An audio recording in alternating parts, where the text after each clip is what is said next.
hello, and welcome back to your Bearded Brothers with yet another sports podcast. I, of course, am Matt. Hi.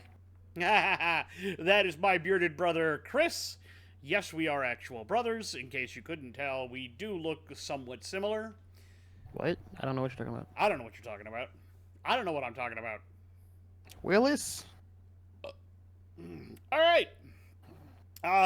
We do have the second half of the 2024 draft analysis, which will be the defensive side of the ball. There are a few things I want to mention first, because there are some things that have happened that I think are at least minorly important to talk about. Is that a Sprecher? Or is that an actual Maybe. beer? It might be a Sprecher. It might be a Sprecher root beer? It might be. Might be. It's good shit. It might be. Yeah. All right. So let's start off with some positive news rather than negative news. Okay. For only the fourth time in NHL history, a player has hit 100 assists in a season. Nice. And that player is Connor McDavid. Well, what a surprise. What a surprise. Yeah. Connor McJesus, of course, it would be him. Welcome. Hello, Loki. And Loki has decided to get on the action. Everybody stop and give your appropriate praise. He demands your attention. Okay, that's good enough for now. Yeah. But yes, McDavid is the fourth player to hit 100 points in NHL history. The other three, I'll give you a free space. You should be able to name at least one of them.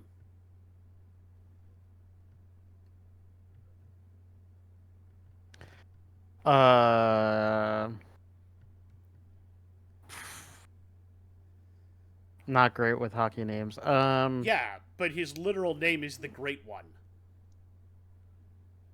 Yeah, I mean, my brain be fritzing on me. Played for the Oilers, yeah. Yeah, and the Kings. I and know the Rangers, exactly and the Blues. I know exactly who you're talking about. I just Wayne can't. Gretzky, number 99. Wayne Gretzky, yeah. Yep. The other two would be The other two, I have no idea. Bobby Orr, Okay. who played a long time ago for the Bruins, Yeah, no, the name is slightly familiar. Okay. and another guy who played in the 90s named Mario Lemieux. Okay, that name I would not have known at all. Yeah, I do know him. He was the big guy on the Penguins right before they got Sidney Crosby, and I think he came back. I think he was the GM or the owner, and then got rid of his stuff just so that he could come back and play another season with Sid and try to win a cup. Because they never won one with him. They used to call him Super Mario, of course. Why wouldn't? No, that makes sense. You might as well. Yeah. But yeah, only the fourth time in NHL history that milestone has been achieved. By the way, Wayne Gretzky achieved that milestone something like 11 times. Just to let you know how fucking absurd that player is. Yeah. But yeah. The Toronto Maple Leafs unfortunately have a dilemma that they're going to have to face tomorrow night. It will be their 82nd game. They are locked into a playoff series already with the Boston Bruins, who lost last night to the Ottawa Senators, and with the Maple Leafs losing to the Panthers, that has locked in, instead of Panthers Maple Leafs, you're going to get Bruins Maple Leafs. Gross. However, the reason why they face a dilemma, Austin Matthews is currently sitting at 69 goals. Haha. Do you play him game 82 and try to get him 70? I mean, might as well. I would say also, game 82 is against the Tampa Bay Lightning. Yeah, I mean, you might as well. You might as well try, right? And once he gets it, just pull him off the ice, tell him to go back and take his gear off. You're done now. Have a good time. Have a good rest of the night. The Wild sad news, have unfortunately, they are going to miss the playoff for the first time in 12 seasons. Mm-hmm. Which, not good. Not good, boys. No. Other news. The Arizona Coyotes are done. As in, Yes. they will no longer be the Arizona Coyotes. As Yes. of next season, they will be in Utah and owned by Ryan Smith. Alex Morello has agreed to sell the team for like $1 million. Yeah. Or whatever it is, $1 billion, whatever. I think it's $1 billion to the NHL. It's a billion something, isn't it? I think it's $1 billion to the NHL, then I think they're selling it to Ryan Smith for like 1.2 or 1.3 billion. Yeah, okay. Something like that. And then the NHL will turn around and give the money to Morello that they need to. Well, they've already given him his money. But the idea then is if Morello and his backers can finish a stadium in the next 5 years, a land stadium, everything ready to go, they will trigger a clause in the sale contract that says that they will trigger an expansion draft. So the Arizona Coyotes could come back. But currently, all of the families are moving to Salt Lake City. Yep. Which, it sounds like, from what I understand, some of them are really happy and others are not. And it does sound, though, like Ryan Smith has a plan going forward. It sounds like he knows what the hell he's doing. It sounds like he's got, his fingers on the pulse of everything. So, not bad. Not bad. I'm quite happy with that. Apparently, there's actual Arizona fans that are upset. Apparently, yes, I didn't know that. I didn't know that these people existed. They do. There's actually that's one of the reasons why they put the clause in is because, and they're not upset at the NHL. They're upset specifically at Morello because he made all these promises about what he was going to do to fix the team and get an arena and do all these things, and none of it ever materialized. He blew a lot of hot air. So as far as they're concerned, he's a crappy individual, and they don't want anything to do with him. So they're pissed. And you know what? If I were a fan of Arizona, I would be too. They have every right to be. However, there shows that there is still a viable market in Arizona, and again, this is just ownership and management of the team that's just been garbage. This has nothing to do with there not being a market for the team in Arizona. Does that make any sense?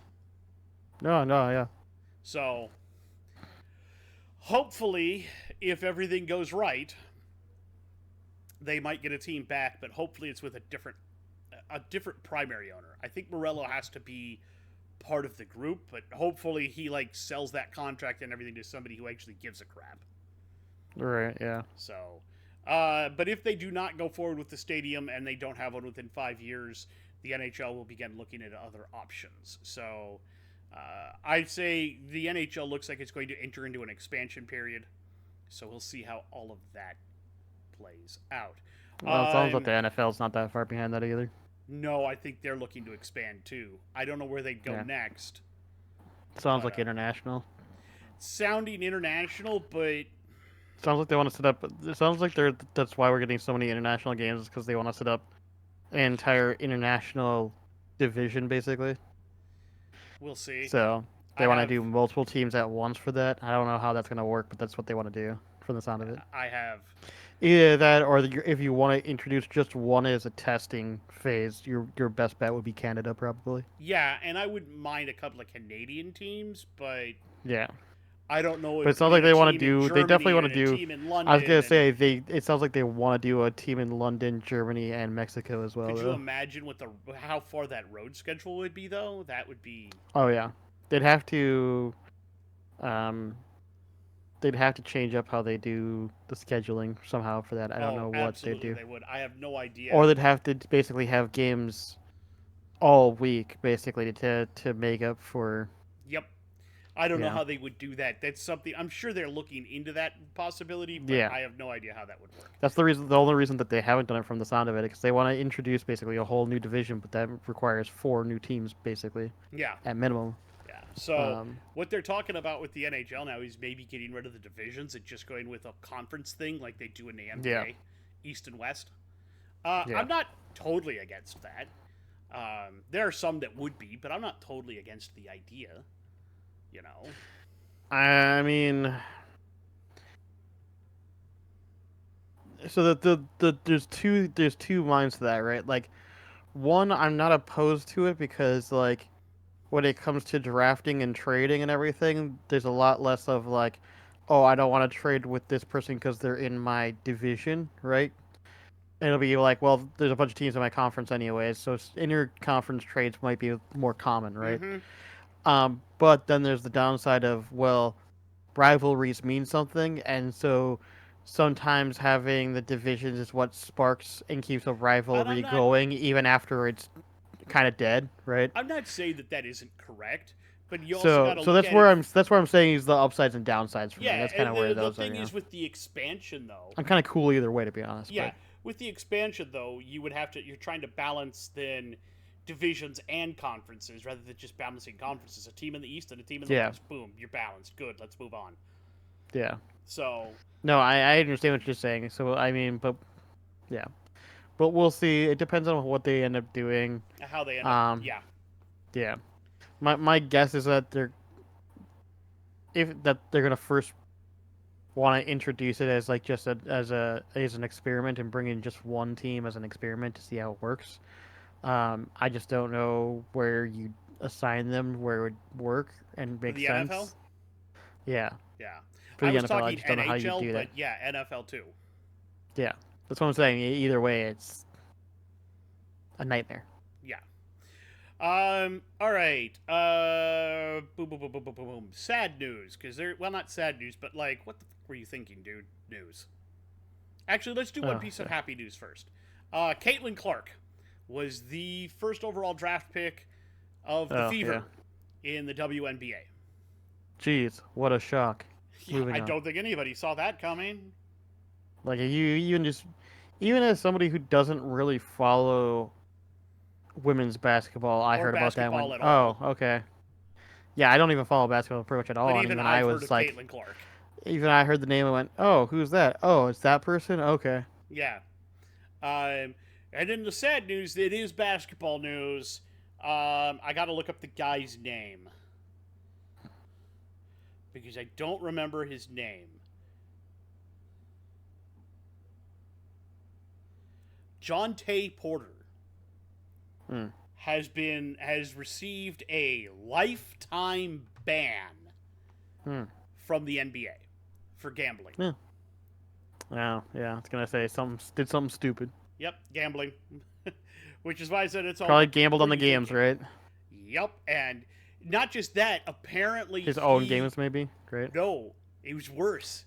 Apparently, Oh he God. leaked his medical status and injuries. Oh, and then so he was able then to. He leaked them Yeah. to betting houses to change the odds, and then he was And able then to that would allow bet. him to make bets based on that Yep, insider knowledge, basically. exactly. Oh, That's why he got that's banned. gross. Yeah. Insider trading, basically. Nice. Yeah, congratulations, you were inside betting. Well done. Well done, you dumbass. You're not even gonna be allowed to bet anymore. Like, you're banned from everything. Hope the money you made was enough to deal with it. Oh Jesus.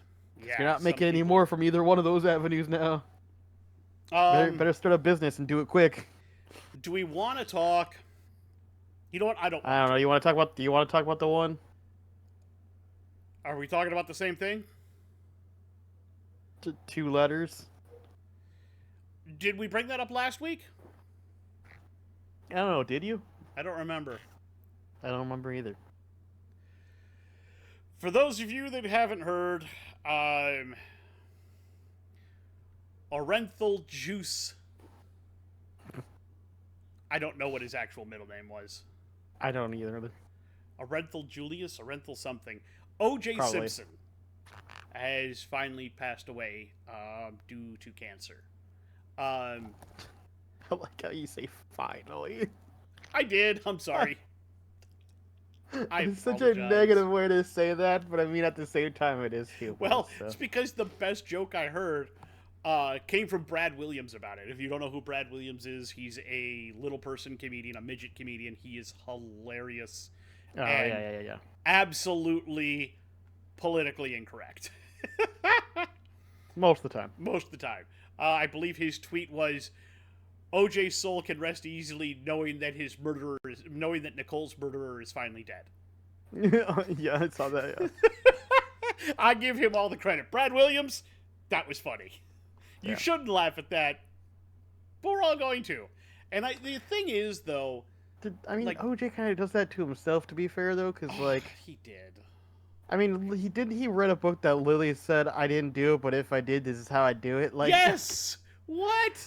Like, listen, if you're not trying to tell everyone that you did it, that's not a good way to do it. No, it's a horrible way to do it, dude. So, but yeah, like, look, he was a good football player. He was a great football player. Let's be realistic and honest here. But he got a little crazy, and I don't know. Now, here's the thing. Well, here's the thing. I don't know if he wasn't even a bad actor either, which is hilarious. No, he was a great actor. He was. I want to say he was up for role of the Terminator before Arnold. Yes. And they turned him down because they didn't see him as a killer. Yeah, I heard about that. Yeah. I mean, he was great in the Naked Gun movies. Oh, he was fantastic in the Naked Gun movies. Poor Nordberg. Dude. Did you hear that they're rebooting the Naked Gun series? Please don't. They are. Did you hear who they're getting them? No. Would you like to know? Depress me. It's somebody who if you think about it, does make a certain amount of sense. He's an ex-action. He's an ex-action movie star, just like. No, you don't have a guess. No, it's older. He's significantly older, just like the other guy was. Well, it's not Bruce Willis because he can't talk anymore. No, it's not Bruce Willis, but in the same vein. Sylvester Stallone. That's not a bad guess. Man, he's got a really famous quote. Just talking. Tell me. Come on. Just tell me. I'd be so much funnier for you to get it. It's Liam Neeson. Which, like, it sounds weird until you think about it and you realize that it actually does correlate pretty well. Because Liam Neeson is an action star, but he can be a deadpan. Yeah, like if you've seen him in Ted and stuff like that, like. No, I was actually thinking of 1,000 Ways to Die in the West. Oh yeah, exactly. Or A Million Ways to Die in the West, or whatever it is. A Million Ways to Die in the West. So he does a very deadpan-y kind of things very well. On top of that stupid commercial he did for Clash of Clans. Yep. And the funny thing is, apparently, one of the people that's involved in helping make the movie, which of course, some people like this person, some people don't like this person, but it's another comedic individual who does a lot of that kind of stuff. So for example, Ted was Seth MacFarlane, right? Mm-hmm. He worked with Liam Neeson. So guess who is supposed to be one of the producers, directors? Seth MacFarlane. Yeah, exactly. And that's the reason why Liam Neeson was even brought up, because they already know each other. Yeah. Well, there was also an actual rivalry there, or some actual bad blood for a little bit, and then they kind of buried the hatchet and made fun of it. Yeah, and then apparently after Ted, friends.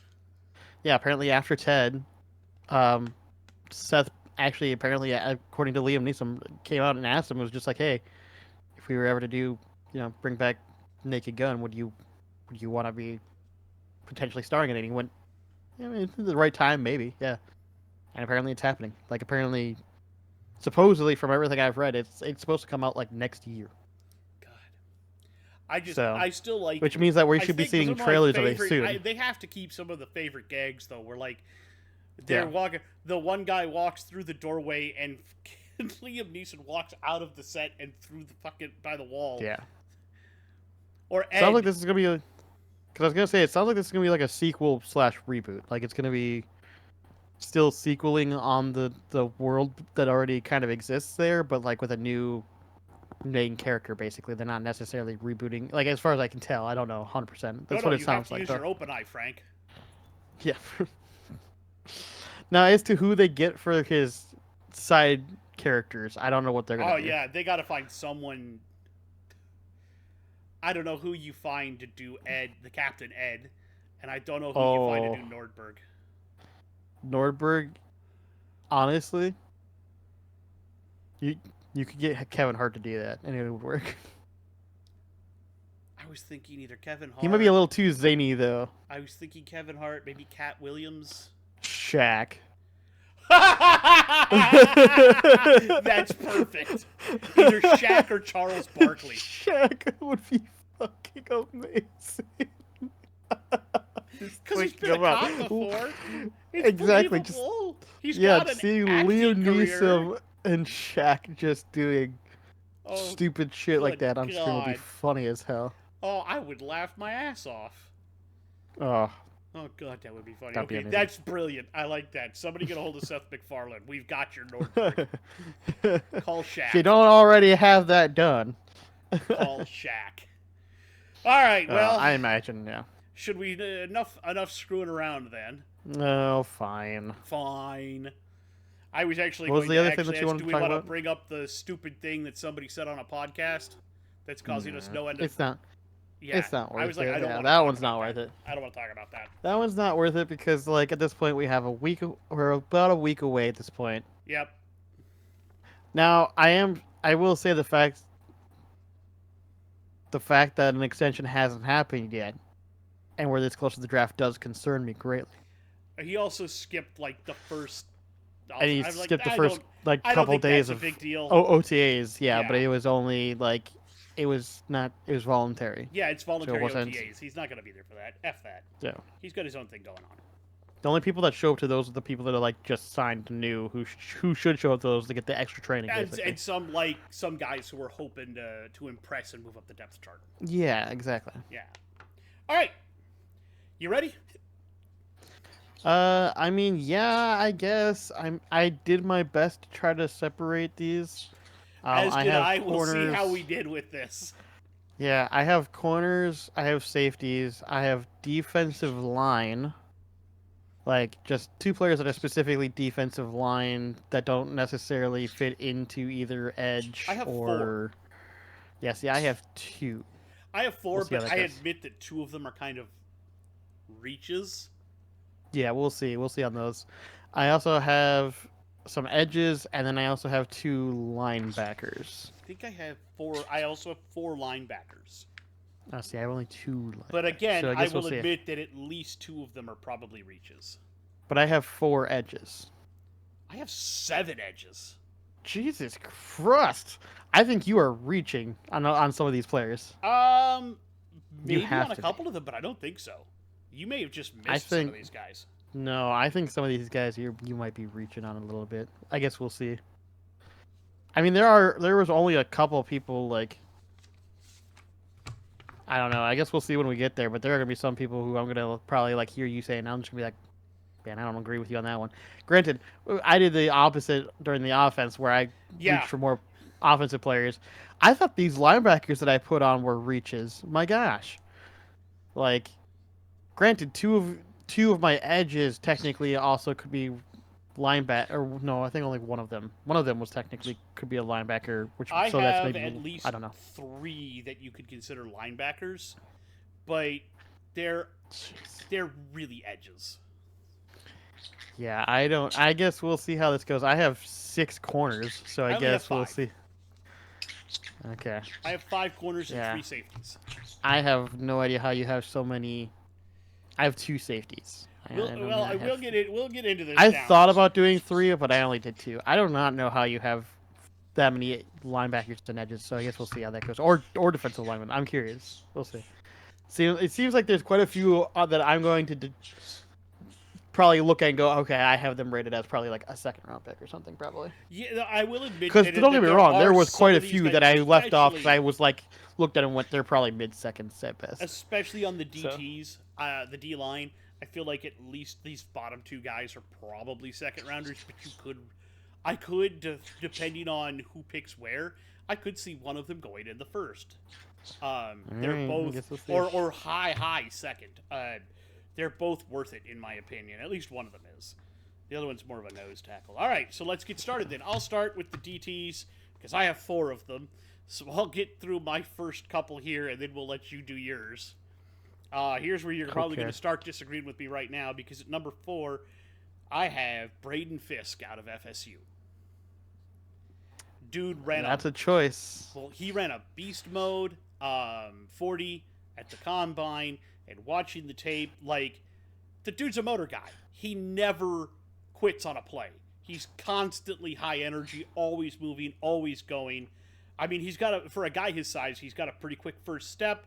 One of his favorite things to do is to have a play that didn't go his way, that went to the other side, and then go chase it down. Loves to tackle guys. He reads the gaps pretty well. His biggest problem is that he has a habit to use his upper body rather than his legs and lower body to overpower offensive linemen, and that's probably going to get him into trouble up at the NFL level, where guys are a little stronger. He does have some decent pass rushing moves, but his hand placement isn't always the greatest, and that tends to get him into trouble at the next level where he doesn't have a move. Also, there is the problem that he tended to be overshadowed by one of his teammates that we'll talk about a little later.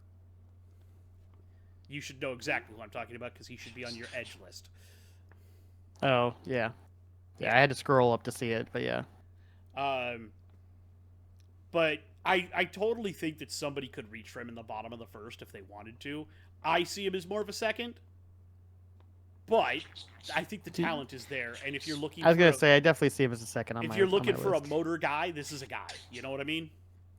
Number 3, Tavondre Sweat out of UT, University of Texas.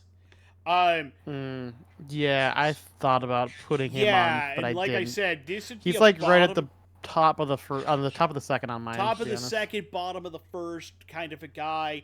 He is, as I say here, massive human being. The dude is monstrously big.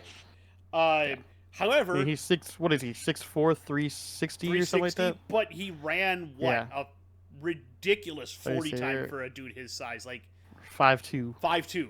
For a guy that size, are you kidding me? That's pretty good. He's pretty stout against the run. He's able to get his hands into passing lanes because he's so big and long and tall, and he's got these big mitts for hands. The biggest problem is his conditioning. He does seem to wear down as the game progresses, so you're not going to be able to use him in pass rush downs very often. He'd be more of the guy you're going to use in running situations to stop a run. He is not, unless he works a lot on his conditioning, he's not an every down player. And that, I think, is going to be the big knock on him. Yeah, I agree with that. So, I will let you say your number 2 now. So, I assume we're going to have very similar 1 and 2 here, depending on... We ought to. I don't know if we flip-flopped them, but... I was going to say, we might have flip-flopped them, but we'll see. So, at number 2, I do have Johnny Newton, or I guess also his actual name is Jerzon Newton, I believe. They call him Johnny. But a lot of people just call him Johnny Newton. He's just a great, skilled player, which is funny when you look at him, because the guy is 6'2", 304 pounds. Ran a 4.95, by the way, at that, which is really ridiculous for that size. But he's a very skilled finesse player. Like, that's not to say that he can't like bull rush or power in as a defensive lineman into the quarterback. He can, but you will see a lot more of the finesse footwork with Johnny, and it's just really well done. And honestly, you could swap my 1 and 2 and they'd be fairly similar. It just depends on which style of lineman you're looking for, really, because once we get there, 1 is kind of the opposite of Johnny, but in a different way. I was going to say, because my number 2 is Byron Murphy II out of UT. And he's more of a power guy. He's a Yep. very good solid inside presence. I noticed he doesn't always get great penetration on a pass rush, but don't run the running back anywhere near that dude because you're not getting away from him. Yeah. He's very good at stuffing the lane, very good at finding that gap where they're trying to run to and filling it. He's very powerful. Can play inside or outside, but he seems like a more natural fit at an inside defensive tackle position. I think he's going to be a really great player. Again, we had the flip flop, as you can see, and I'll explain why. But no, I think he's got great play recognition skills. There's not a lot wrong I could say with Murphy II. In all honesty, these could be 1A and 1B in my opinion. Yeah, pretty much. Yeah. Yep. So obviously I'll go to 1, which my 1 is Byron Murphy II, and he is a power style. He is. I'm just gonna bull rush you, and I'm gonna topple you over, and I'm gonna get to the quarterback, and you're not gonna like it, and you're gonna get over it, and that's just the way it is. And I even have him labeled kind of a freak talent. He's a big, strong dude. He kind of gets away with whatever he wants, and he's actually way faster than you think he is. Like, he's a bit of a freak power defensive lineman. I don't know how else to describe him. I prefer that style personally. That's just me, and that's why he's 1 over Johnny. Don't get me wrong, watching Johnny and his finesse style and more footwork based and his very technical way he plays is very impressive. Don't get me wrong, but the freak nature of Byron Murphy just makes me go wow in comparison. No, I totally get that, but I prefer that of Johnny Newton. Yeah. Just that who is my number 1 out of Illinois, just has that first step that like he's by you. So quick, he's so explosive out of his stance, and for 300 pounds, the dude moves like just zoom. He plays inside and outside as well. He can track a play very, very well. Likes to track down people. Very good rusher. I feel like if you put him in a 3-4 scheme, he's a D end. I feel like in a 4-3, you could put him inside at DT. But in a 3-4, I would put him outside as your end. I would use him as your speed rushing end because you usually have one of those. You usually have a run stopping end and a speed rushing end in most 3-4 schemes. So I feel like he'd be your speed rush end, and he'd be magnificent at it. Yeah, I can see it. But yeah, that's I like Johnny better. You like Byron Murphy, but again, you could flip flop those and not lose. You could flip flop them, yeah. It all depends on what you want. Okay, how many edges did you say you had? I have 4 edges. 4. All right, I'll do the first 3, and then you can bring in 4. Okay, hold on. I'm going to switch over to my edge rankings, and I'm just curious which ones you have on here that I don't. I guess again, one of those curiosities of, did I just label them as a second and you just have a slightly higher grade on them? Probably what it is. Or are you reaching a little bit? I'm reaching a little bit. Now, I think some of these bottom 3 guys could very well be. So I reached more in the offense, so I get it. They could also be, because edge rushing has become kind of this phenomena in the NFL recently, and finding the best edge rushers is kind of a thing now. Some guy, you look at a guy like TJ Watt or a guy like Micah Parsons, and so that's become a thing. So I feel like even guys that we would normally grade out at seconds could go in the first just because teams are looking for the next big edge rusher. That's why I did so many. Right, that's fair. No, I don't get me wrong. I understand it. I just think I was a little bit more harsh on the defense than I was on offense, and you did the opposite. Yep. So for me, my number 7 is Braylon Trice out of Washington. Okay, yep. That could come as a second pick, okay. Yeah, and I could see him going at the bottom of the first. He is a technique guy. He does very well converting speed into power, but now he's not the fastest guy out there. What speed he does have, he converts well into power off of the line.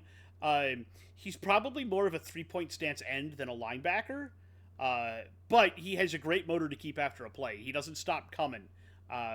His first step is pretty good, but the biggest problem is he needs to work on wrapping up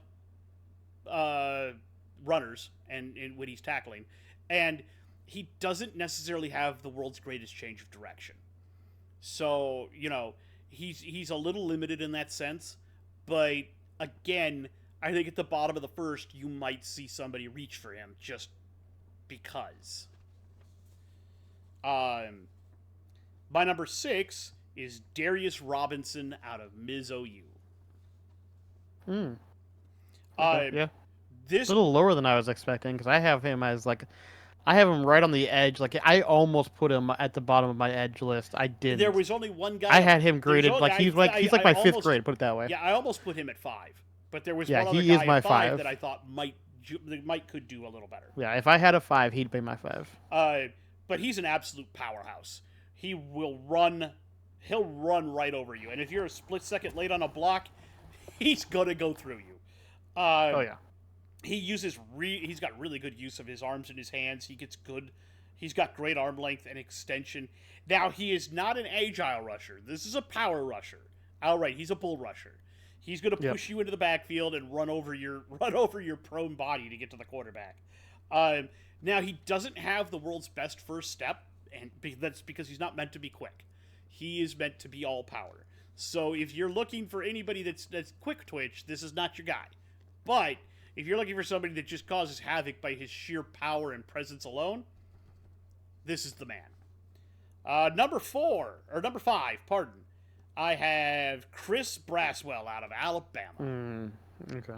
And you could flip flop Robinson and Braswell, in my opinion, if you wanted to. He, alongside his teammate, he formed one of the more feared D1 pass rushing units. He's a very athletic pass rusher. Can surprise you with his power, though. You wouldn't expect it out of him, but it's there. It'll sneak up on you. He's pretty good at zone coverage and has a real nose for knocking the ball down and getting to it. His biggest problem is that he doesn't think well on his feet, and if a play deviates from what he's read, like they flip something on him, he doesn't react very well. Now, this could be due to just the limited amount of snaps that he's, played in his college career. And with more time, that might be able to be worked out. You know what I mean? But if a play deviates, he doesn't seem to be able to track it as well. Right. All right, so you're number 4.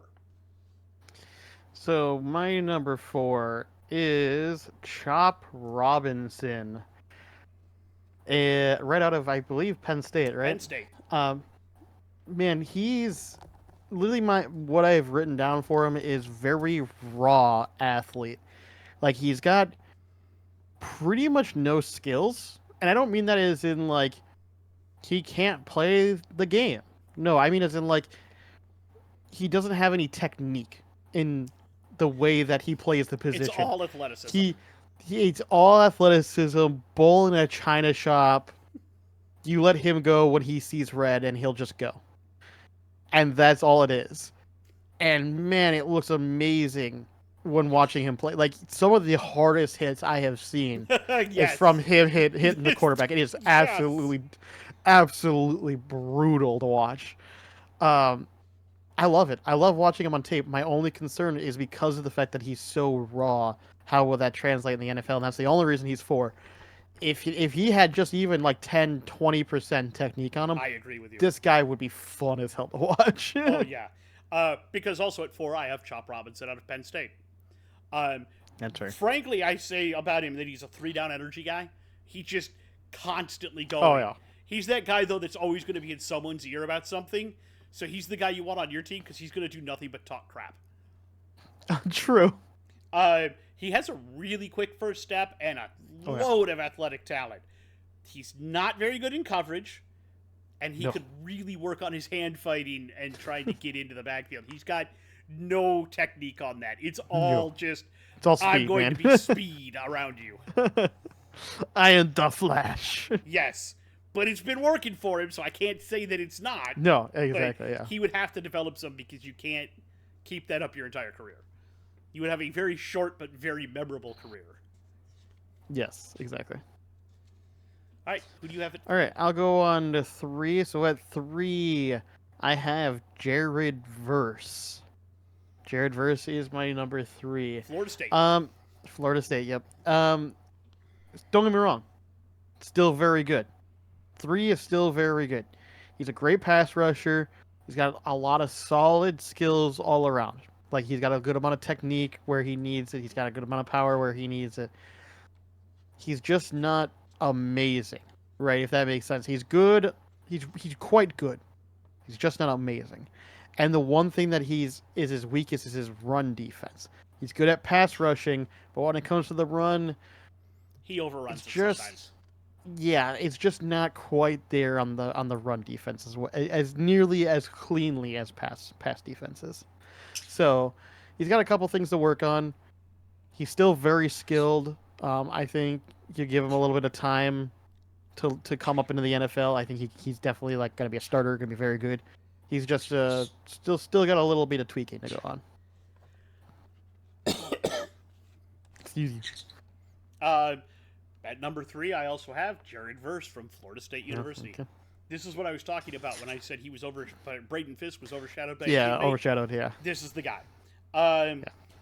Jared Verse has a great first step, and he does have some sneaky power, and can push around guys that are bigger than he is. You wouldn't expect it out of a guy like him, but yeah, he does. His biggest issues are that he does not have a signature pass rush move at all. It's the one thing And he doesn't really have. He's got a lot of technique stuff, a but lot of technique not a lot of power stuff, rush. but nothing that's like a pass rush move that he can Yeah. go to that'll get him by someone. No. He doesn't really drop back in coverage, and seems to kind of be a hand in the dirt kind of a guy. I think I see him more as a defensive bit. end than a linebacker. I don't think he would switch well to an outside linebacker position. Yeah, I mean he could, but it wouldn't be as clean. I don't think it would be as clean because I don't think he can drop into Yeah. coverage at all. But Yeah. that's just me. And like I said, he's good. He's not amazing. And the top 2 guys in this class are Pretty good. yeah. Pretty. All right. So who do you have at 2? Let's see if we flip flop these. So at 2, I have Dallas Turner. We did not. He is. Don't get me wrong, and he's from Alabama, of course, Alabama. He's very athletic, has great speed and agility, and has okay run defense, which is actually like an improvement over Jared Verse. He's basically Jared Verse but better, which is hilarious to compare to them, to considering the fact that they're like in the same class. But he's literally just almost the same type of player, but a little bit better in every way, basically, in my opinion. That's just me. That's just me, obviously. I mean, they both have. So, I mean, if we're comparing their stats, right? Like, Jared versus 254 versus Dallas Turner's 247. Similar weights. 6'4 versus 6'3. The run time for Jared is 4.58 versus Dallas at 4.46. Like, similar stat lines, right? I just think that on tape, Dallas Turner just looks a little bit more impressive in just about all of the ways, all of the metrics, basically, in comparison. They play a similar role, but Turner's just better. I guess that's all I'm going to say.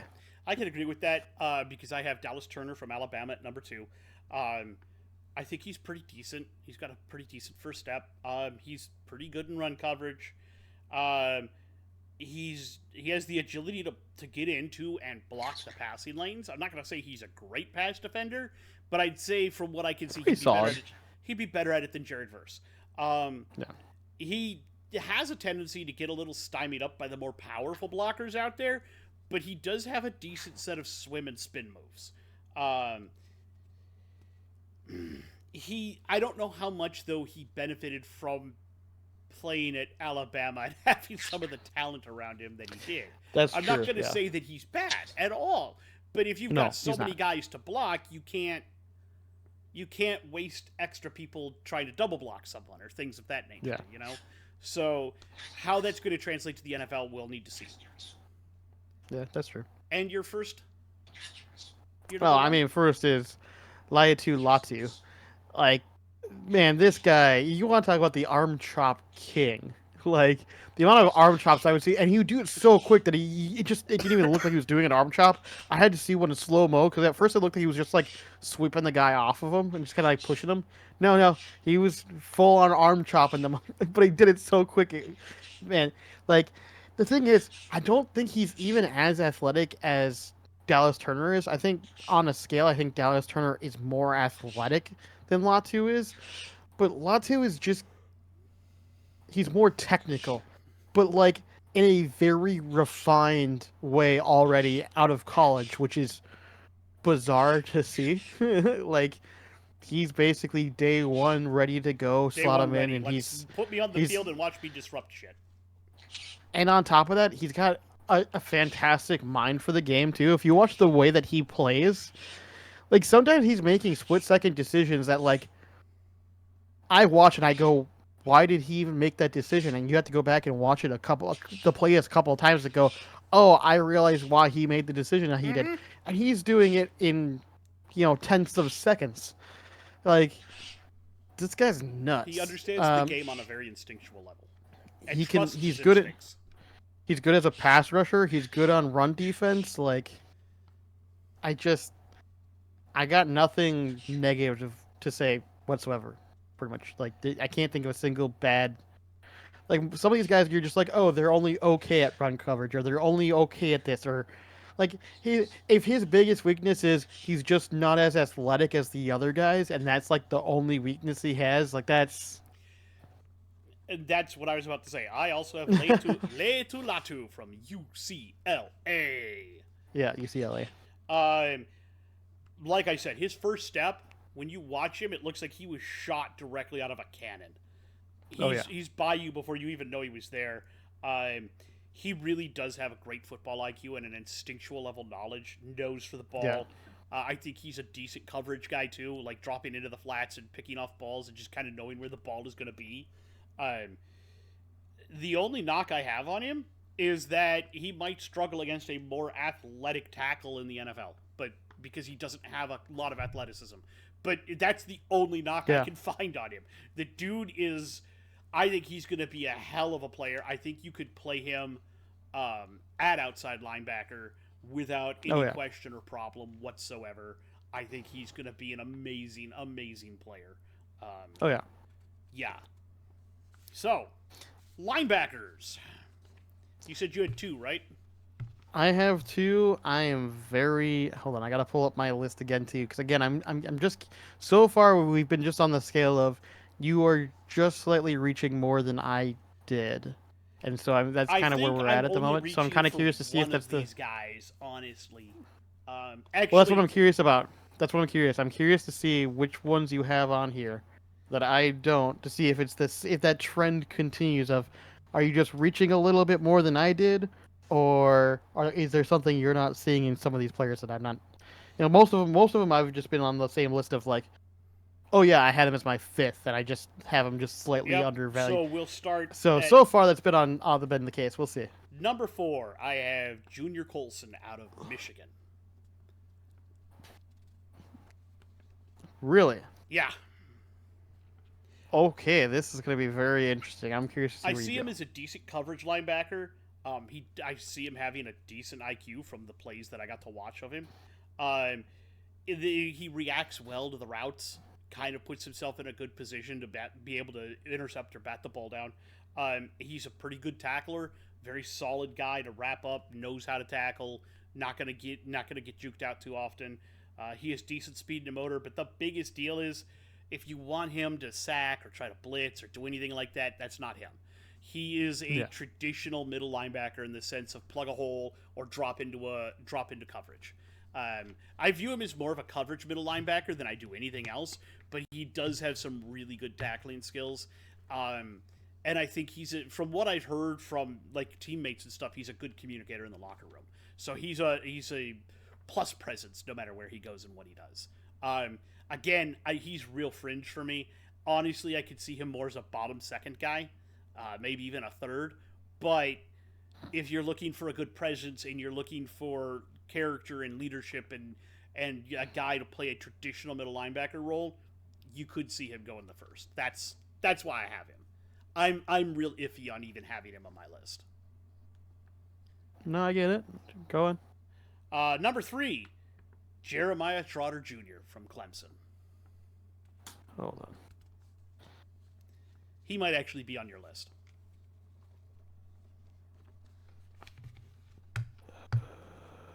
Or did you have him further down? I have him as like a late second, maybe third, man. I don't know. See, You're seeing something in him that I'm not. I am. So I do have some knocks on him, but here's what I'm seeing. He has a motor that just never stops. Um, he's got really good speed and movement, and he's good in diagnosing throws. He's very good sideline to sideline. Has excellent speed to be able to get one way to the other. Um, and he does use a quick step to blitz up the middle from the midfield area. Now, the biggest problem is that he's not really as strong as you would think he should be, and he tends to try to avoid blockers rather than facing them straight on. Which means if you want to take him out of a play, all you have to do is put a blocker on him, and he's going to try to get around that blocker. And if he can't, he's going to be effectively out of the play. That's something that can be worked out, I think, and I think he could put on a little bit of bulk. Yeah, so I was going to say the couple of negatives. That's kind of where my thing is about that. My couple of negatives that I have on him, which is the reasons why I don't have him on my list, is that he does have some issues with mistiming some of his tackles, where sometimes he just straight up misses tackles. And for somebody his size, you'd expect more strength out of him than what you're getting. Yeah, and that's my biggest knock on him is that you don't get that. I so think if he, that can be like you changed. said, if he bulked up, that could change things. But that's why he's not currently in my listing. Is that I was underwhelmed with what I was expecting to get out of him, kind of thing. Yep, I agree. So who do you have at number 2? So funnily enough, at number 2, I have Junior Colson. Really? I actually have him more highly rated because I think he's actually, like you said, a solid middle linebacker. And if you're going to reach for a potential middle linebacker, I think there's one better than Junior for sure. I think we'll Junior's agree on who it is. Probably, but I think Junior's a solid pickup if you're towards the bottom of the first, and you don't want an outside linebacker, and you definitely don't want an edge. You definitely want a middle linebacker. You could do worse than grabbing Junior Colson. My number 2 is probably going to be a guy that you're going to go, what do you see? I'm curious because I am. This is the one listing that I was. The linebackers were the ones I was very curious to see how you're going to rate. So this one, his name is Peyton Wilson. Peyton Wilson, yeah, I fucking knew you were going to grab him. Every time I watch him, I'm just unimpressed. I don't. So here's the thing. I don't know what you're seeing. Like I see him as like a third rounder. He's a what I would describe as a tackle machine. He's always around the ball, and he makes great tackles, and he's a super high IQ guy. He's not athletic at all. He's not bulky at all. And he's a little older. But what he is most of his teammates have painted him as an excellent locker room leader guy. He's got decent lateral movement. The problem is he does have a significant injury history as well. I was going to say, the injury history really concerns me greatly. That ACL? He does have a pretty significant injury history, but he reacts very well to plays on the field, diagnoses them well, and if you want a guy to put the green dot on the helmet, I think that's your guy. And he, like, again, he's a tackling monster. That's what he does. He wants to get in there and tackle people. Again, just like the other guy, my concern with him is that he just doesn't have quite as much strength as you'd want to still for that position. Again, I don't know. That can be fixed. And I like the IQ on Peyton Wilson. That's just me. Yeah, I guess. So number 1, let's go ahead. I get it. I just think it's, a little much. Yeah, no, I get it too. It's just, I like him. You know me. I like my underdog type of guys. And Peyton Wilson feels like an underdog. You do. That's fair. But number 1. Oh, number 1's Ed Jiren Cooper. Absolutely. Not even a question. And the funny thing is, I still have him rated as like a high second. Yeah. He could absolutely be reached at the first, and even if you did it towards the bottom of the first, I wouldn't call it necessarily a reach. But if you absolutely need a middle linebacker, like if you're replacing a middle linebacker and you need a starting middle linebacker, there you go. He's right there, ready to go. 100%. I'm not going to say that you're wrong, because that's who tops my list out of Texas A&M. Yeah. It's not even close. He's got. You want to talk about a motor that literally doesn't quit? Yeah. Like I think he embodies that really well. Great with going sideline to sideline. He tackles really well. He diagnoses quickly, and then his athleticism puts him always in the right spot. His speed helps in Yes. coverage. The biggest knock I have on him is that sometimes if he doesn't have a guy in his zone, his attention can drift a little bit on zone A little coverage. bit, yeah. Yeah. But outside of that, he's fantastic. He even rushes the QB well for a guy that I would look at as primarily a middle linebacker. He's got a good Middle quick linebacker, first yeah. step. Yeah, he's literally a do it all everything middle linebacker. I do think he's more of a like top second round, but I could see him Yeah. going at the bottom of the first without. I wouldn't even question it. Yep. All right, so cornerbacks, you have one more than I do. I have 6 I have cornerbacks. 5, so you go ahead and start. So let me go ahead and Bird screaming. He's mad. He's upset. He's spaghetti. I can tell. Yeah, he does that though. Okay, so we'll go with my first one, which is my 6th spot, Mm-hmm. which goes to Ennis Rakestraw Jr. out of Missouri. Um, basically, for my notes, I have written down that he has a high floor, can do just about anything, but not the most athletic or fast. So he's basically highly skilled, but he doesn't have the speed or athleticism that you would really want in the NFL. That doesn't mean that he can't be successful in the NFL, especially on very short route situations. Like if you don't want him being in the corner who's going to stick to like Justin Jefferson, for example. He's not going to be able to keep up with him. He's too fast. Tyreek Hill, not going to keep up with him. He's too fast. But if you stick him on like a second or third receiver on one of those short routes, he'd be perfect for that kind of situation. Mm-hmm. I thought if I had a 6th guy, it would be Rakestraw. Yeah. Yeah. So, you want me to do my number 5 then? Yeah, go ahead. Go do your 5. My 5 is probably going to make some people mad, but it's I don't know. Kool-Aid. I feel like I'm going to piss off some people too, so we'll see. It's Kool-Aid McKinstry out of Alabama. And why? He started this year as like the de facto top cornerback off the board. Yeah. But there's just Fantastic something name, though. wrong that I can't. Huh? Fantastic name, though. Oh, it's the greatest name of all time. Oh yeah. Oh, yeah. Here's what I say about him. He's a great zone defender from what I can see, and he reads QBs well, reacts to them quickly, very skilled in bump and run coverage. He's a good return man. He never has a problem getting physical with the receiver, so if you've got a guy out there that likes to be a big physical receiver, this guy's not going to have a problem getting with him. He can get pushed off the line sometimes in man coverage, and I think his biggest problems are that sometimes he gets a little too physical with receivers downfield and will draw flags in the NFL. Draw flags, a yeah. lot. I saw that. Yep. And he needs to learn some more patience in the red zone. I think he's going to give up plays in the red zone if he doesn't learn to calm down a little bit.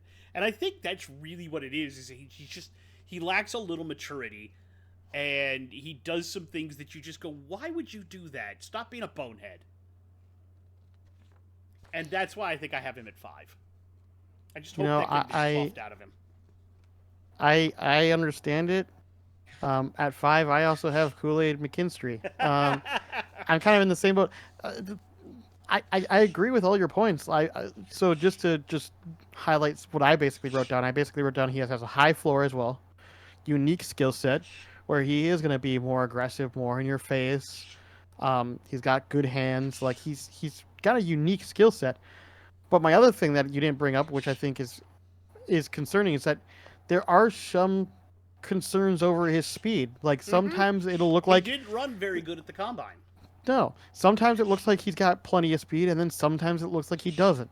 And I don't know, is it just inconsistency in his running form? Is it inconsistency with the way he moves? Is it he's just trying not to gas himself, but then why did he run not as well as you would expect at the combine? Like, for somebody who's supposed to be touted as one of the faster guys, he really wasn't. No, he was not. I was disappointed. So, yeah, I mean, he's not a bad corner, obviously. He's definitely still a very good corner, I think, at the spot to be picking up even at 5 in comparison, because there's a lot of good corners in this class. It's just, I think, unfortunately, as the year went on and the way he performed during the combine just had him slowly slip out of that position with it. I would say two for sure studs popping out more than just. I mean, there's four people above him, but two for sure that are just like Yeah, I'm gonna absolute surprise you with amazing my. I'm athletes. gonna probably surprise you with my number one. Um, Maybe we'll see. I debated on who I was going to put at one, there wasn't really a but debate for me. there was a debate for me, but only for one particular reason, and that's what changed things. But because of that, that also made me re-look at this particular player and made me realize that he's very clearly the number one in my opinion. Gotcha. But I'm not sure if you'll agree. I may not because I have a very clear number one, and I have my reasons why, but we'll probably be pretty close on all of it. Okay. So my number four is his backfield running mate, Terry Arnold out of Alabama. Okay. Interesting. Uh, it's not that I dislike him, and in fact, you could put him higher. I have no problem with that. In fact, in Yeah. my opinion, 2, 3, and 4 can all be interchanged a little bit, depending on what you're looking for and what you want. Right. He can play both safety and corner at the next level. He's really good in man coverage. He doesn't mind tackling and getting physical. In fact, he almost seems to enjoy it. He's got very good footwork. He's not a great zone coverage guy. And he doesn't always, like, he's got a problem where he pauses a little too long if he doesn't have a zone threat, and he doesn't seem to always understand where he should go to help. And that's, I think, my biggest drawback on him is he needs to pay a little more attention up here. But outside of that, Yeah. I think he's really good. I think he's a fantastic player.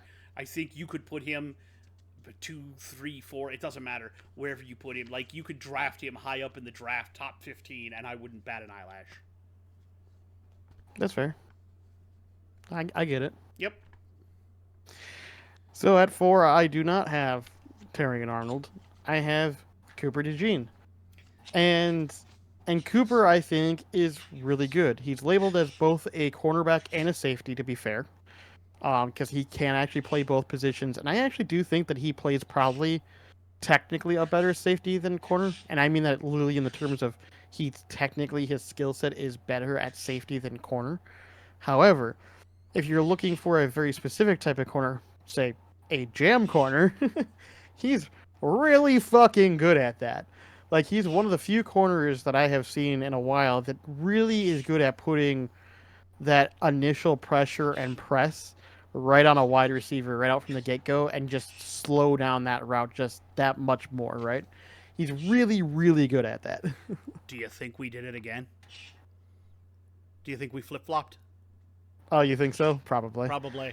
If you have Arnold at 1, Oh, no, I don't have Arnold at 1. okay. Do you have Cooper at 1? Yes. Jesus Christ.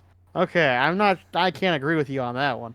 Because my I'll biggest explain. concerns. I have my reasons. Yeah, my biggest concerns, which is what I was just about to get to, is that he's not really fast.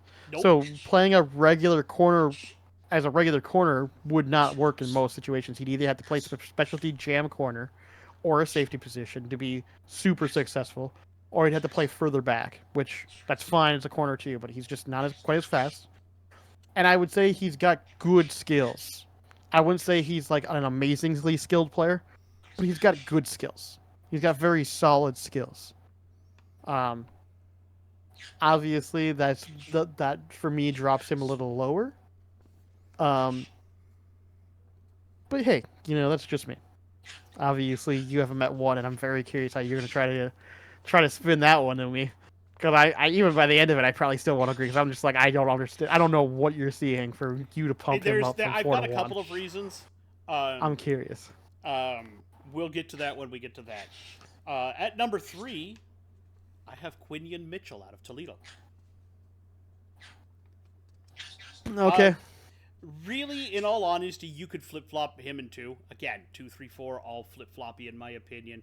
I think he's really good. He can play both man and zone. He excels at zone coverage, though. That's a dude that if you drop him into a zone, it's locked. Done. He has good instincts for where the he has good instincts for where the ball is going. It's weird though that he doesn't always seem to trust his instincts. He sometimes overthinks it. He's really he's fast. He's really fast. He doesn't mind being physical with receivers. He's got great field vision. I think he also needs a little work on his open field tackle technique. Not a lot of negative to say about him, but then there's also he played at Toledo.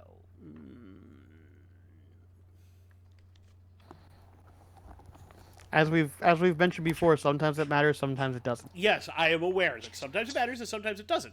He's really played well though, so I can't say that even if you had him at number 1, it wouldn't surprise me and it wouldn't upset me. Again, I think he's a great cornerback. I think he's fantastic. I just have some problems with, he tends to overthink rather than rely on his natural instincts, which seem to be fantastic when he uses them.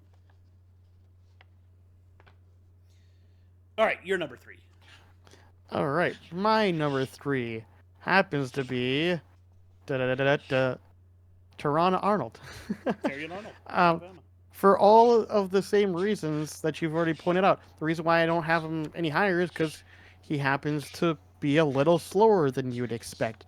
Running a 4.5 at 6 foot 189 is not very good. It's for a corner, you'd expect something a little faster. A 4.5 is just a little slow. And like you pointed out earlier, sometimes he hesitates on plays when he shouldn't. And that hesitation, even just a split second, is a split second too long, right? But outside of those moments, he's got an amazing skills and he's very athletic. So it's like, even though he's 3, he's still very good. Mm-hmm. He just has those minor issues that I think the other 2 don't. I'm not going to say that that's incorrect. For me, number 2, and the guy that I could have put at number 1 and almost did, Nate Wiggins out of Clemson. If speed had an avatar, it's Nate Wiggins. This dude is blazingly fast. He also has extremely good play recognition. He works very well in both man and zone. He closes really quickly on the ball, and it's very hard to get anything by him. He reads and reacts to routes like a pro. Seems to know where the ball is going before the quarterback even throws it. I think that my 2 knocks on him are, 1, he's never going to stop a runner. He's not enthusiastic whatsoever about run defense. Hates it. And 2, sometimes he gets moving so fast that he has trouble reacting to change of direction. Which can be a good problem to have, because if you're going to try to cover, what's his name? Brian Jr. from, Brian Mitchell Jr.? Is that it? Brian Wilson Jr. from LSU? If you're going to try to cover him, you're going to want a guy like Wiggins. Yeah, that's true. But he doesn't always react well to change of direction stuff, which is, I think, Brian Thomas Jr. Brian Thomas Jr. Thank you. Very good. Yeah, you knew who I meant. I knew. I at first I was like, "You're not talking about Harrison, so who are you talking about?" LSU, Brian Thomas Jr. Yeah, the minute when you said LSU, I was like, "Oh, hold on, let me scroll back up." I still have my list of offense. I think Nate Wiggins could easily be the first cornerback off the board. So could Quinion Mitchell. Both of those 2 guys, even maybe Terrion Arnold. But to me, I'm a fan of Cooper, and I have my reasons, and I'll try to sell you on them. But it wouldn't surprise me to see either Quinion or Nate go first off the board in quarterbacks. So at number 2, I also have Nate Wiggins. For all the reasons you pointed out, like he's really fucking fast. He's got an amazing skill set. He can kind of do all the things you expect of a corner, except for running defense, because he fucking hates that shit. You can tell. You can tell. He fucking hates that shit.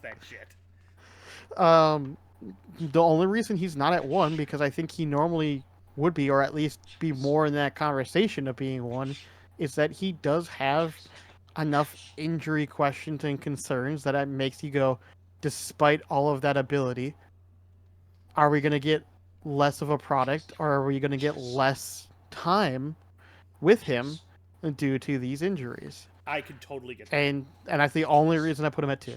I can totally get that. Okay, now I'm going to try to sell you a Cooper DeJean from Iowa at Yeah, go number ahead. one. Good luck. Okay, so first off, I like the fact that he's what I call a Swiss Army knife. You could plug him in almost anywhere in the secondary, and he's going to excel. Um, I mean, I wouldn't have him as my deep ball corner. I can tell you that much. unless you're playing him as an over the top zone route. Even then, I don't think I'd want to put him as that. Um, now, things that I really love about him. He wants to hit people. And the reason he's not fast is because he's muscular. He loves to hit people. The other thing that he does is he's a playmaker. You need a guy to get a strip? Probably Cooper. You need a guy to get an interception? Probably Cooper. You need a guy to return a punt for a touchdown? Probably Cooper. Because, oh yeah, did I mention he's also a return man? And he's a power return man at that. Just people bounce off him. Now, I have the same things that you have for that negative. He doesn't have the speed or agility of some of his less muscular classmates. Let's be honest. He is not the quickest guy on the field. What he has are great instincts, and he uses them quite well. And if you need a guy who does bump and run, or if you need a guy to take a dude out of his game because you need to be physical with him, again, I think you could be right. I think he might play better as a safety than a corner. But you could play him at corner. You could play him at slot corner, and I think he'd be fucking amazing. Because most of your slot guys are coming over the middle, and Cooper's got no problem going over the middle with them. And if they need to get hit, he's got no problem with that. You want a guy who doesn't have a problem hitting your big tight end? Cooper. He could carve out that kind of a niche for himself. And I love his attitude, and I love his work ethic. Now, I am a little worried. I may have tried to oversell myself on him, mainly due to the fact that he did end his season pretty early, because he did break his leg. And there's questions. Yeah, you didn't want to bring that up, did you? I didn't, but I'm going to be honest. So for full transparency, he does have a little bit of an injury history. There is an issue there, but there's so much that I just love about him, his work ethic and everything else, that I feel like he deserves that spot. I honestly don't think he's going to get it, because I think teams are going to think like you. And I think Quinion Mitchell or Nate Wiggins will be first off the board. Don't get me wrong. He's good. I just see a specialty corner or an all-purpose safety. Yeah, basically. I see him. He would be fantastic as a safety. So, like, for the right team to potentially draft him above some of these guys could make sense. Like, at the right team, but he wouldn't be just overall consensusly by all the teams be considered better, right? You know what I'm saying? Yeah, there's a couple of teams that I thought, oh God, what if he went there? Yeah. Pittsburgh. There's a couple teams that you could see him at. Yeah, Pittsburgh would be immediately. That's the one I thought of. It was just like that would be annoying. They would love a guy like him. The Patriots. Oh my God, that would be annoying. Yeah. Yep. The Texans. So, the Texans. Yeah, the Texans would be annoying D'Amico now. Ryans. Yep. Okay. The Jets, actually. Their defense is surprisingly annoying, or even now, you could actually put in the Lions. Yeah. I wouldn't say that would be a bad pick for the Lions. He's got that attitude, that mentality. Okay, so you're number one. Let's talk about Quinion Mitchell out of Toledo. So my number one is, in fact, Quinion Mitchell. Sell me on Quinion. I will sell you on Quinion. The thing is, my literal thing that I wrote down is nothing bad to say. This guy is just a stud. And now I'm going to tell you why. See, I thought like you for the longest time, where I was like, great zone guy, has typically really good instincts, but is a little hesitant at moments. Still loves to play the game. Clearly enjoys playing the game because he doesn't just play passing defense. He plays running defense really efficiently for a corner, which is something that you can't say for most corners, to be fair. Because Nate Wiggins. To be fair, it is probably a boring thing to do as a corner, but Quinion Mitchell actually puts time and effort into properly learning run defense, which is something we haven't seen with most of the other quarters that we've talked about so far. Most of them have been either good to okay. Like Cooper, pretty good actually at the run defense. Kool-Aid McKinstry, yeah, he's there, right? Nate Wiggins fucking hates it. Regardless, so like if Nate Wiggins hates it, I would say Quinion Mitchell doesn't mind it. Um, on top of that, what I saw from Quinion Mitchell during Pro Day is where all of my thoughts of what I thought Quinion Mitchell was went out the door. I thought he was just solid at everything, but his Pro Day, when they actually had him not doing just his own coverage and doing proper man to man, he was a fucking stud man to man. Like, I had never seen him be used man to man basically at all when he was at Toledo, but during his pro day, they had him lining up doing man to man coverage, and it looked fucking fantastic. Like the amount of jump and reach that he has to basically ball hawk away pretty much everything was fantastic. It looked amazing on tape. I immediately realized that this was exactly the case of, is it that he can't do it, or are they just not asking him to do it? And it's very much the case of the defense that Toledo ran just didn't ask him really to run man to man that much. They just preferred to play zone. He can play man to man like a beast. His playmaking ability as well as his intelligence was off the charts during pro day, and even more impressive was those moments of hesitation that you saw in his instincts during the season looked like they were basically kind of ironed out, because during pro day it didn't look like he had any hesitation on what he was doing. He's just like, nope, just going with it. This is what I know is going to happen. This is the play. I'm reading it and I already know it, and I'm lining it up and we're going. Like, I think that pro day film really sold me on Quinion Mitchell, on basically like this is the potential ceiling that we're getting kind of thing. A guy who can literally do it all and look amazing at all of it almost. Like, okay, that's fair. yeah. That's fair. I'm not mad at So, that. and his floor just to even just get in is really solid. Like, he's got a really high floor with a really good ceiling. Yeah, That's what I see. that's fine. Yeah. I'm And not mad no at injuries. No injuries. No injuries. Yay! All right, you ready to do safeties? Sure. I only got 2, so. I have 3, so I'll start. All right, let me bring over the safety list. It's probably again. I can't so far has we're very been far off.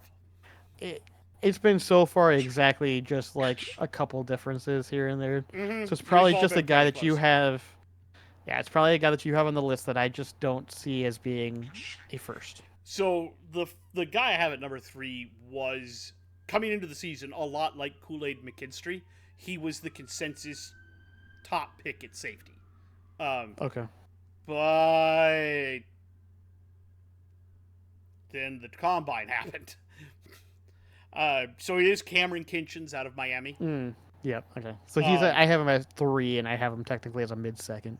Yeah, now he would be. I could see him going bottom of the first if you really needed a safety, because he really does have good center field coverage. Like, back there playing the zone, reading the quarterback, he's great at it. Knows exactly what he's doing. And it's like the QB is a book to him, and he's just going, okay, chapter page. Oh, look, you're going to throw a hook route. I know what you're doing. He's also a very explosive hitter. He loves to freaking punch himself into people. And he's pretty good for coverage on tight ends. Now, he ran extremely poorly at the combine, posting a 4.65. Yeah. At 203. Hmm? At 203. Yeah. So a little out of shape, too. And he doesn't always take the best angles of attack, which leads to some missed tackles. And he tends to struggle on the more complex routes and reading them. So he can get thrown off pretty easily from that. Now, do I think he's a first rounder? Not anymore. I kind of mid to high second rounder, but you could reach for him at the bottom of the first if you really needed someone. Yeah. All right, who you got at 2? So at 2, I have Javon Bullard out of Georgia. So The for Bulldog. my yeah, so out of my little notes here, I have that he is quite fast and agile, a little on the small side, and sometimes has poor tackling. Which is basically how you're gonna sum him up. So as a safety, he's I mean it is. It is what it is. He's got great lateral and vertical movement as a safety, so he's very fast. He's got quick change of direction, and that helps because he is smaller. So he's got a lower center of gravity, so he's able to quick change of pace. On the downside, though, because of that, because he happens to be smaller, that does sometimes affect his ability to properly tackle open field. It is what it is. You're not entirely wrong. I also have Javon Bullard out of Georgia. Um, my positives on him: great instinctive player, and he's fast, decent wheels for a safety, like a lot faster than you would think he is. Yeah. Um, very athletic, great nose for the ball, loves to hit people. Like he wants to be that dude in there hitting someone. He's got a very high football IQ and always seems to put himself in the right place. He's also exceptionally good at high pointing the ball for interceptions. Yes. As Yep. short as he is, he's got a good leap, and he seems Yeah, he's to got a good know. vertical. Yeah, he's got a good high point too. Um, very natural athlete. Um, as you mentioned, does tend to miss some tackles. I think it's because he doesn't wrap as well as he should. He's trying for those hit stick type of tackles. Yeah. And he does lack the size for a typical safety. And I threw in maybe he would be better as a slot corner, somebody that you throw in to Maybe. punch into somebody. I don't know, Maybe. maybe. Maybe. So that means we have the same number one. Go ahead. Let's hear what you Yeah, think the of him. number one is Tyler Nubin. Nubin Out of out of Minnesota. Ski U Ma. But yeah, I basically just have it written down that he is got a great all around skill set. He's a very physical type of player. He likes to kind of get in the faces of players. His only knock really is that he isn't the fastest. So he is a little slower in comparison to like Javon, for example, but he's also a little bit bigger. So of course he's going to be a little slower. But he also likes to be a little bit more physical. And like you were saying, Javon likes to hit people. I think Tyler actually likes to fucking hit people. It could be problematic though. We'll talk about Yeah. Go ahead. That's all I got. it. Tyler Newman, Minnesota, leaves as Minnesota's all-time leader in interceptions with Mm. 13. Uh, and it feels like the term ball hawk was invented specifically for him because if the ball's in the air, he's coming for it. And he does not care who he has to run over to try to get it. Oh yeah. He's a great tackler, loves to do it. He's really good in zone coverage.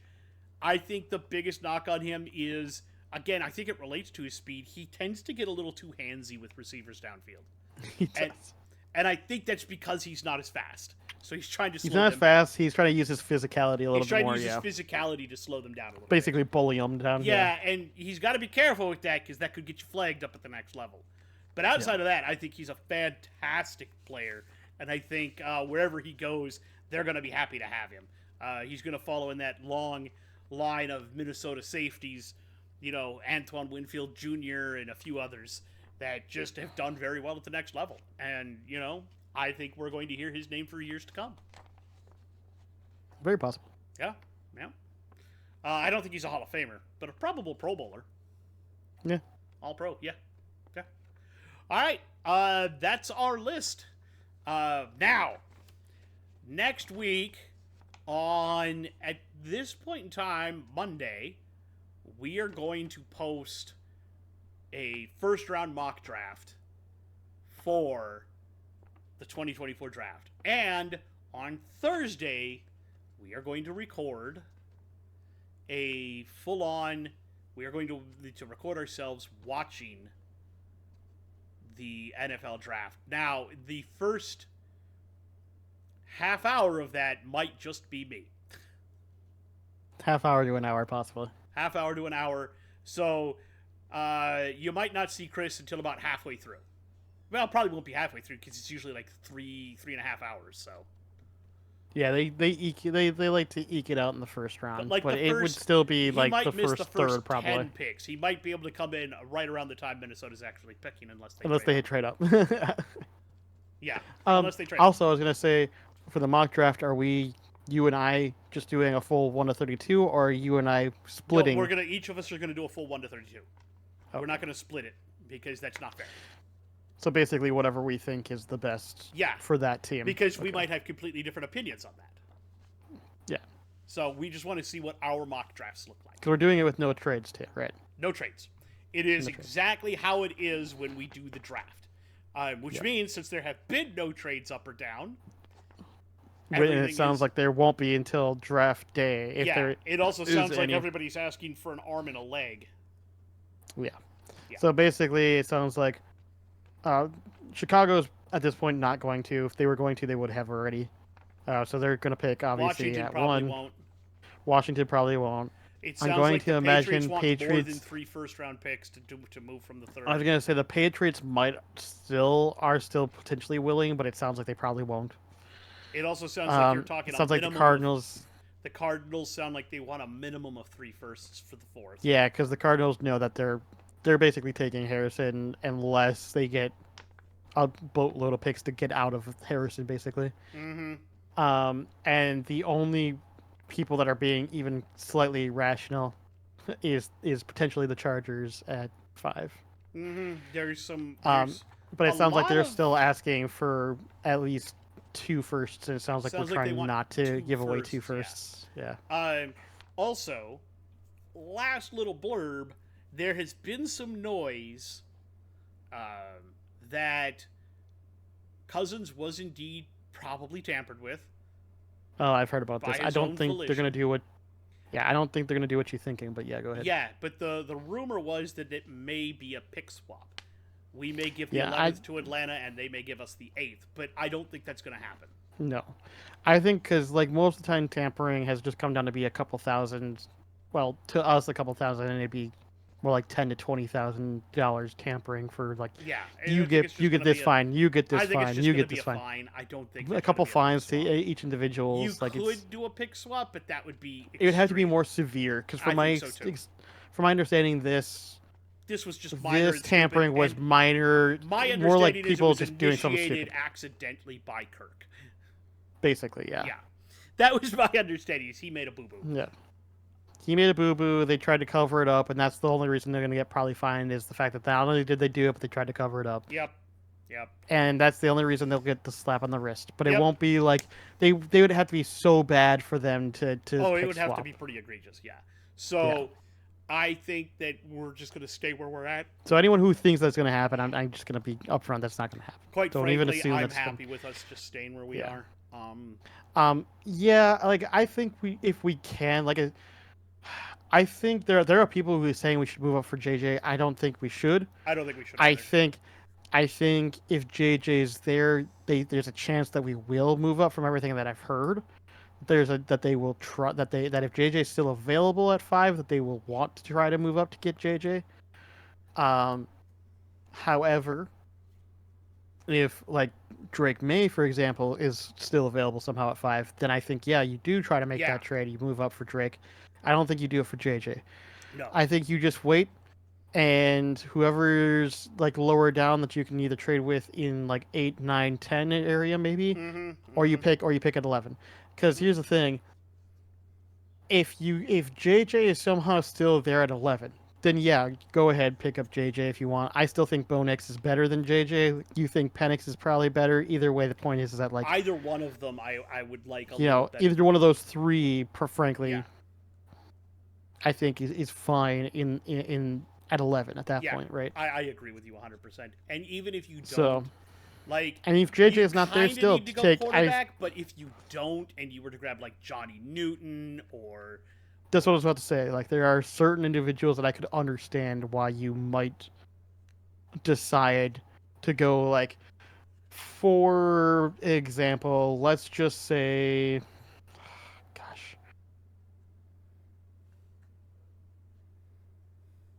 So let's say, right, for some reason you don't go QB with 11 maybe you decide you don't necessarily need a wide receiver, right? Because well, you've traded one. Maybe you decide you do want a wide receiver, but you don't necessarily need anybody like who's potentially going to be there. Harrison's gone, Neighbors is gone, Odunze's probably gone. That leaves you potentially you could go for Lad McConkey as a Maybe, route but I runner. wouldn't You trade down to do that though. trade I wouldn't down. do it at all. Like, I could see us trading Brian down a little Thomas bit, Jr. You don't maybe. really need because you already have a deep ball guy, And here's right? the thing: I could see us trading back at 11 and maybe even Or grabbing or like trading down, grabbing somebody on the defense. But I was gonna say, here's the one I that I would was gonna say say. JPJ as a center. If I could, You could do the center. Jackson Powers That would be Johnson. good too. Yeah. But I was gonna say, towards the end with that other pick that we have, pick up Trey Benson, running back, so that we have a future after because we only have the Green Bay guy for 1 year, right? We only have Jones for 1 year. And then Trey Benson is pretty much one of the best running backs. Actually, in my opinion, is the best running back in this draft.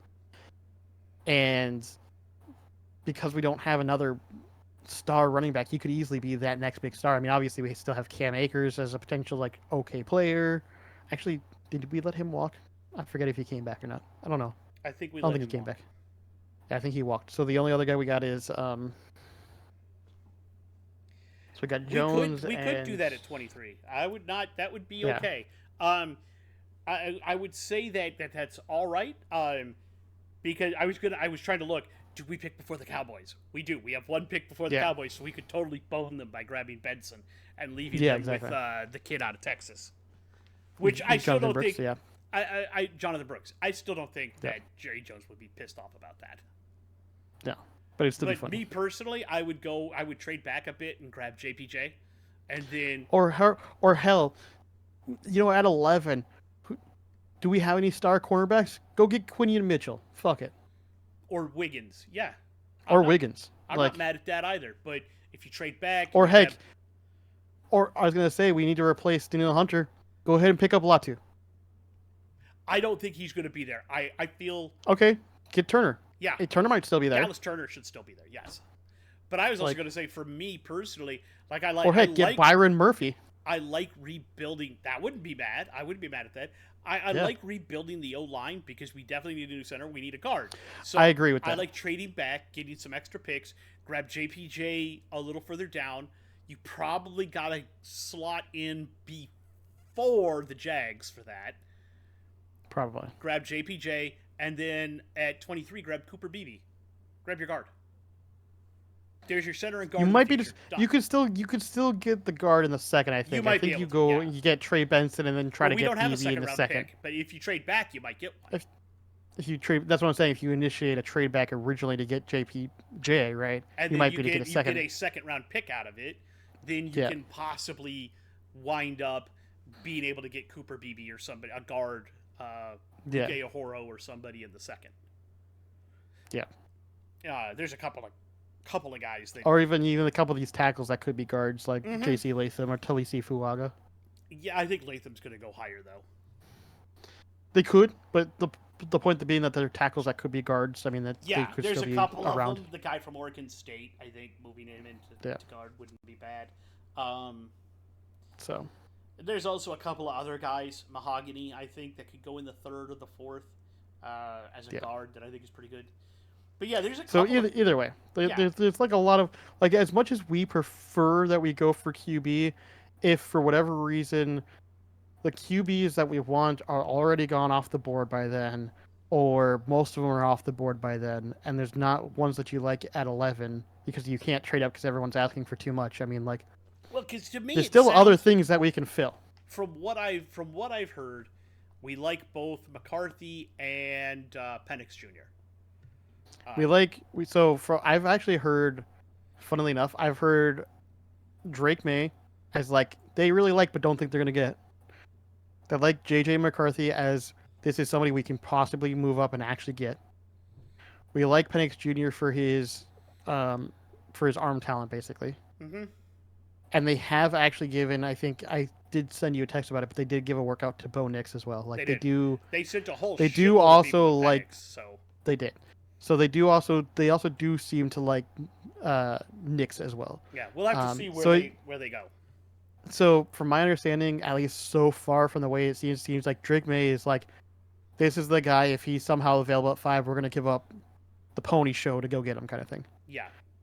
If JJ is there, we're going to potentially still try to move up at a reasonable cost to get him.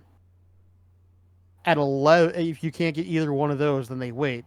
At 11, they go, okay, who's still left? Is Bo or Michael still there?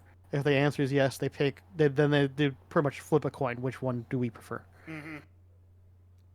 If neither one of those there, you wait it out. You pick some stuff up. Maybe you can get a second round pick. In which case, maybe you can get like Spencer Rattler for funsies. Just Yeah, to that see, would be. That would be. I wouldn't be mad. So like, it's really going to come down to, can they trade up? What are they going to willing to move to trade up? What are teams asking for? Do they even need to trade up? Like there's, and what happens with other teams trading up? Maybe other teams are willing to pay the things like maybe we're not willing to pay 3 firsts, but maybe somebody else is willing to pay 3 firsts to go move up and get Drake May. Yeah. You know, there's been talks. I've heard Broncos want to move up real bad too. Broncos, and then somebody has suggested that maybe the Giants should try to make a deal with the Cardinals. I've heard the Giants wanting to make a deal as well, yeah. Because, and I was thinking about it, I was like, aren't the Giants at like 6, 5, right? Nobody's gonna, but, the Giants are at 6, right? Huh? Giants are at 6. The Giants are at 6, right? Yeah. But the other two teams there aren't going to take quarterbacks. But is somebody else going to be able to make a deal with one of them? I honestly feel like you'd be better off flipping with the Chargers. Let them move back 1, you move up 1. Because I was going to say the Cardinals aren't going to want to move down with the Giants, because if they did that, then the Chargers would be like, well, fuck it, we'll just pick up Marvin Harrison Jr. Yep, and then they'll have to pick up Neighbors. Yeah. Yeah. They're not going to give up from that spot. Like, No. if they're smart, they will not move from that spot. They're not, unless you're going to give them a massive haul. And the Giants you'd have may to give just them, like, be stupid enough to do it. You'd have to give them like 3 or 4 first-round picks. They want 3. That's my understanding. They want 3. I honestly feel like you could just flip firsts and toss in a second to the Chargers. Because they know you're not going to take Neighbors. Yeah, that's true. So you could just flip first. They could move down 1 spot. You throw in an extra second.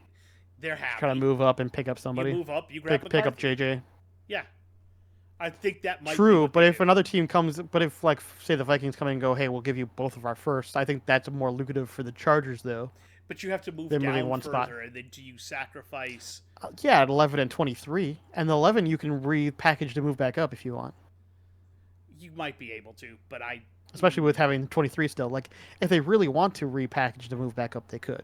Yeah, the thing is, though, they definitely need a wide receiver.